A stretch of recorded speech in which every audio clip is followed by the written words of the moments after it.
दर्शकबिन नमस्कार। अहिले हामी यो रुम्टीगढी गाउँपालिकामा छौँ। रोल्पाको शङ्कास्पद दृश्य देखिरहेको छु।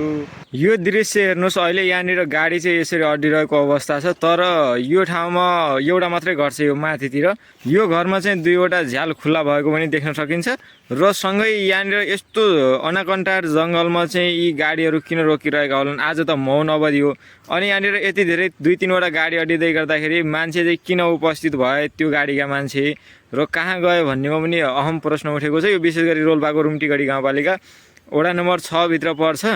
अब यो निर्वाचन आयोगलाई चाहिँ ध्यान आकर्षण गराएँ मैले। र यता हाम्रो त्योदेखि अलि तल रहेको दाङको निर्वाचन केन्द्रमा पनि मैले यो जानकारी गराइदिएको छु। यतातिर चाहिँ यो पक्कै पनि केही न केही यहाँ गडबड छ। होइन भने यो समयमा यति धेरै गाडी यहाँनिर कहिले पनि उपस्थित नहुने ठाउँमा गाडी यति धेरै उपस्थित हुनुले नै शङ्कास्पद दृश्य देखाउँछ। र यो चलखेल हुने समय पनि यही नै हो, पैसा बाँड्ने समय पनि यही नै हो।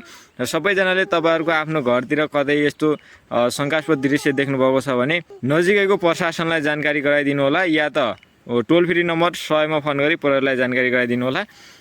अहिले मैले यो जानकारी गराइसकेको छु। हेरौँ यो दृश्य चाहिँ अब के छ कसो छ। धेरैसम्म भयो यहाँनिर अड्डेको चाहिँ। यहाँ पहिलो कुरो बस्ती पनि छैन। बस्तीमा अहिले होली बुनीको अवसर पारेर चाहिँ मान्छे आए भनौँ भने पनि फेरि कहिले यति ठुल्ठुला गाडीहरू नआउने ठाउँमा चाहिँ किन आइरहेका छन् यो बुझ्न सकिएन।